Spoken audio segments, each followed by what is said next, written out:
This is a special edition. We're doing a special series of episodes here where I'm introducing you to some incredible people because they're all a part of a compilation book that my partner Jake Fowler and I put together called Hunger for the Hustle.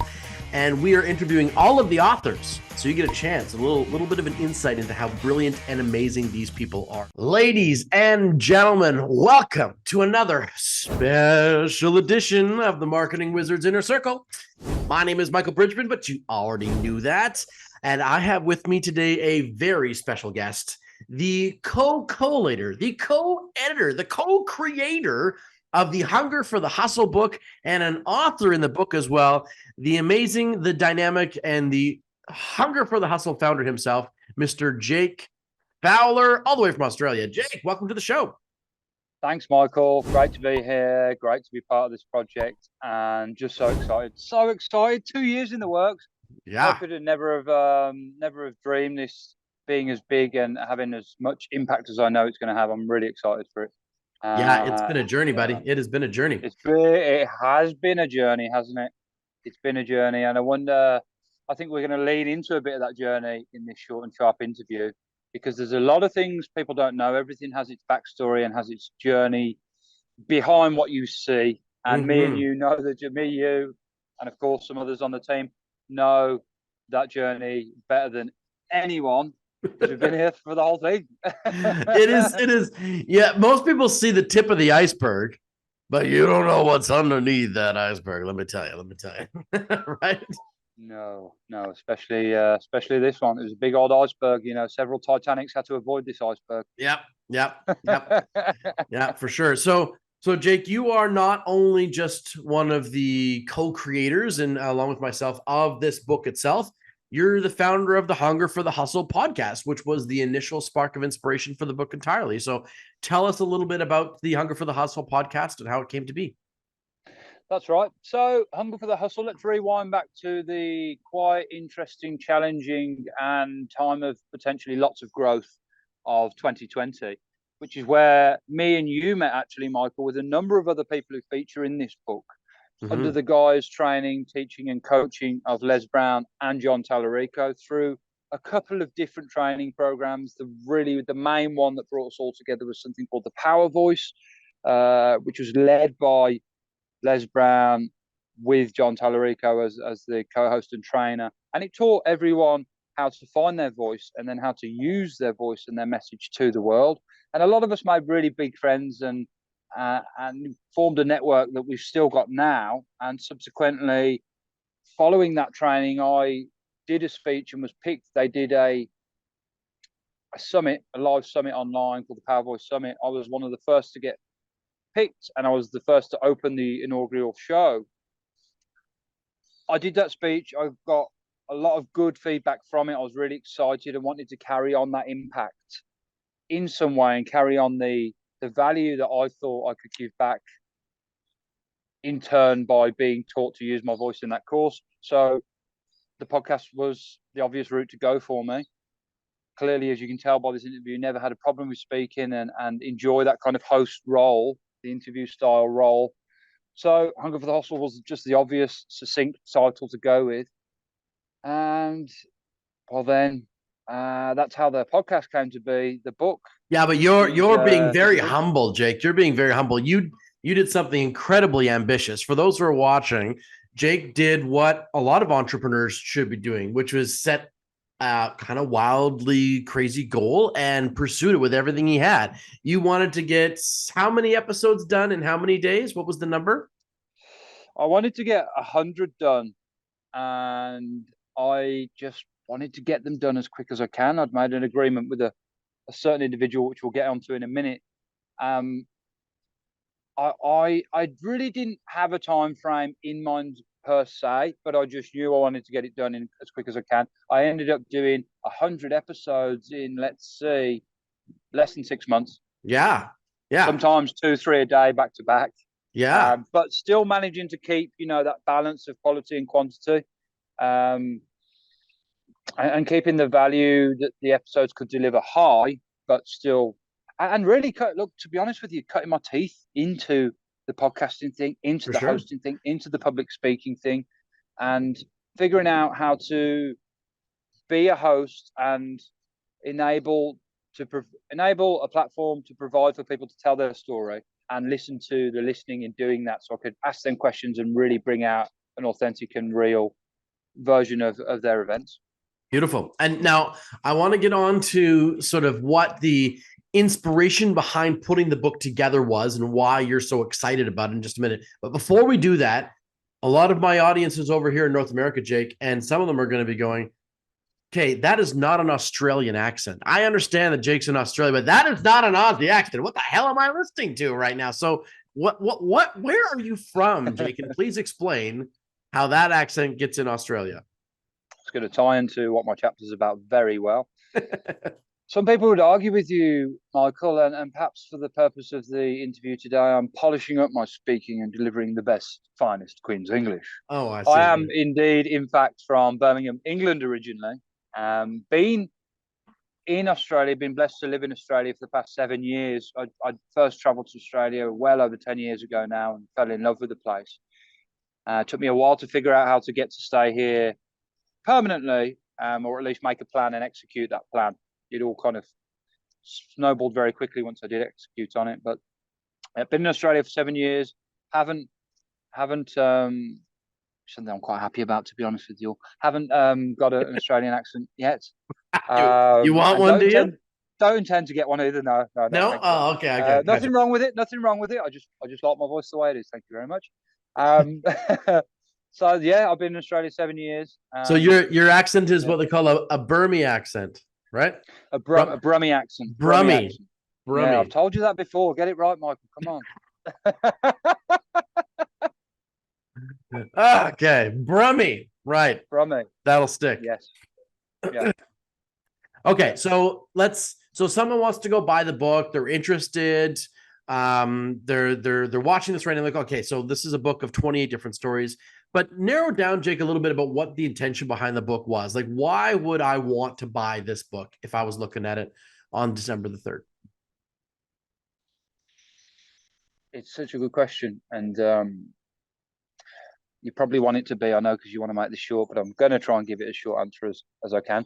Yeah. I think the individual that I made the agreement to get to 100 episodes with was the guy who had trained me in public speaking, the guy who had enabled me to find my voice and I'd been studying and listening to for years. And that gentleman's a gentleman called Les Brown. He said to me, Jake, you get to 100 episodes, I'll come on as a special guest. Of course, that, gives notoriety, and him coming on my show enables me to reuse the content and indeed him and grow for everyone. But of course, a lot more growth for me than him. He's already kind of at a much more publicly known level. So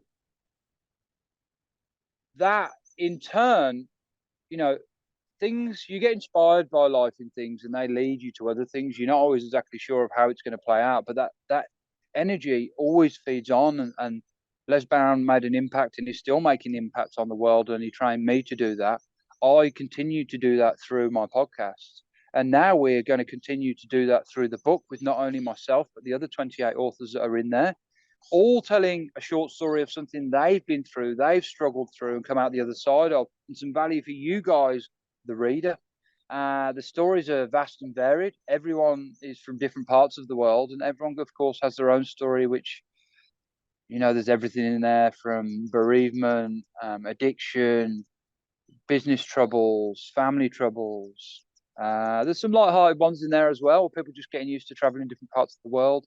It's special to me, which we'll probably get into a little bit later, on a variety of levels. But if you're looking at this book from a perspective of, shall I buy it? Do I want it? How is it going to help me? It is actually going to take you from a place that you want to get to, but don't know how to get to. And either picking up this book and reading its entire 130 pages in one go, or just picking it up on a down day or a day where you need a little bit of pick up motivation or inspiration and reading one chapter out of it. It's going to help you in more ways than I think you'll realize at first, and certainly later after consuming it. I think the analogy that just came to mind for me, Jake, is that this book is a variety pack. It is a a 28 case variety pack of beer for you. And no matter what, you can drink all of them in one night if you feel like that and just have one heck of an evening, or you can just sample each variety at a time depending on what it is that you're looking for that day. It really is 28 different dynamic stories that are all designed and written in such a way as to help you go from where you are struggling or shackled to something that you're challenged with, to then being free of those bonds and really achieving something amazing in your life. And I think that's the real predominant theme of Hunger for the Hustle. Yeah, I couldn't agree more. And everyone's story has been, not only the people actually, and I've had well over 100 guests on that podcast. Many of them, not all of them, are the people who are in the book are actually featuring in the Sure. were on the podcast, but their stories have all been cultivated because they are such a variety, and it doesn't matter whether you're 6 or 62. There's going to be something in there you can read and align with, recognize, find something within you and within your story in that book. And Perfect. it's been the foreword has been written by actually Les Brown, which is just something I could never have imagined a couple of years ago, and something that humbles me and something I'm actually really, really proud of, as much as I am proud of my own chapter and the. Well, let's talk about that for a second. So what is the audience if they grab this book and they turn to Jake Fowler's chapter? What are they going to get? What's the kernel of wisdom that you want your chapter to bring to people? I've talked a lot about inspiration and motivation, and although they are words of impact and meaning, of course, they are kind of Raz words as well. So let's get behind them a bit and really kind of break them down as to the whys and whats. My chapter is, as I've already said, I moved to Australia 7 years ago. I always knew before I even came here, I've had that hustle in me, that drive to want to do my own thing, to not want to be in the rat race. Mm-hmm, mm-hmm. Now, I'm a plumber by trade, but entrepreneur by choice, and I had to figure out when I got to Australia, how to stay here because I was an immigrant. I moved there, not from any kind of disadvantage or socioeconomic deprived, war-torn country, thankfully, and blessed for that. But had to start again, like anyone does when they move to a new place. Had to just start again, brand new, and figure out how I was going to go after my goal and dream that I'd already realised, to do my own thing, to have my own business, to attain that financial freedom and time freedom, which a lot of people are after these days. Entrepreneurs become this cool, hot, trendy thing to do, and I think that's a good thing and a bad thing. Of course, there's pros and cons to that because it's certainly not for everyone. But my journey in Australia is told within my chapter. It's a roller coaster journey. It wasn't a smooth journey coming from working for someone else to doing my own thing, from working for someone else's money and to grow their money, to working for my own money and making that work for me. It also draws a parallel with my great uncle Bud Russell, who came to Australia 85 years before me. Right. There's that I cool always element wonder, to it. I always wonder where that element of hustle, drive, and entrepreneurship came from. I'd never met the man. He died when I was about 2 or 3 years old, but I sure found when I got diving into his story, he arrived in Australia, as I said, 85 years to the day before I did, and was a hustler, was an entrepreneur, did his own thing, had his own business. And I think there's inspiration to be drawn from how I achieved what I achieved and how I set out to achieve it and how I went after it with an unwavering faith in spite of challenges along the way. But, secretly there's something within me that actually wants to inspire people to look into their own family history and their own ancestry and find out where they got what's within them, because we all have stuff within us that comes from our generations above us, whether it be our parents or grandparents, our uncles. We all come from that same gene pool, whether we like it or not. You kind of stuck with it. And it wasn't until I started uncovering this great man's journey that I figured out that's where I get it from. That's where I get the hustle from. That's where I get the drive to want to be able to do my own thing from.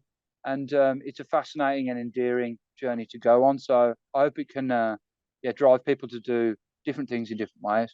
Love it, buddy. Love it, love it, love it.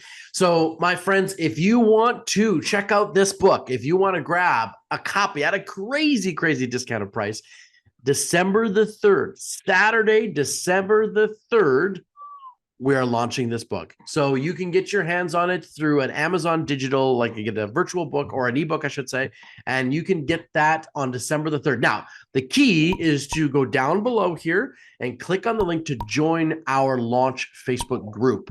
You'll get all the buying links. You'll know where to go to join the Zoom party and all the virtual stuff that we're going to be doing that day. So dive down, grab and click that link down below, and then you can join us in that exclusive invitation only Facebook group and join us on December the 3rd for our big, huge virtual launch.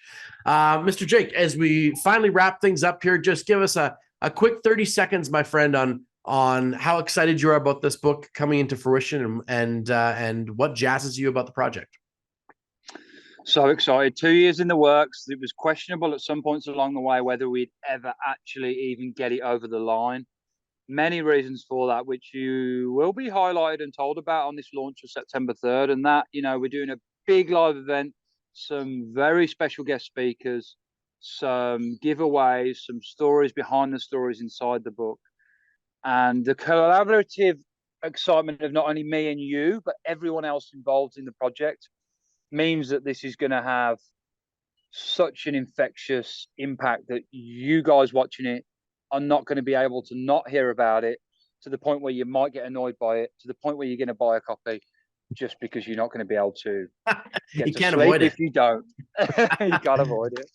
Love it, man. Love it. All right. So my friends who are watching this right now, go down below, click on the link, join the Facebook group, be invited to our exclusive launch party on December the 3rd, not September the 3rd, like Jake just said, December the 3rd. Is that what I said? Sorry, that's okay. December the 3rd. I got you. December the 3rd, and get your digital version of Hunger for the Hustle volume #1 at a ridiculously discounted price with some really cool gifts attached to it. And by clicking on the link below. This has been a privilege, my friend. It's been awesome to have you on the show.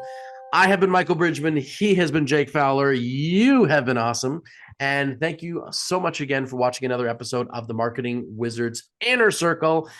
Thanks again, and ciao for now, my friends.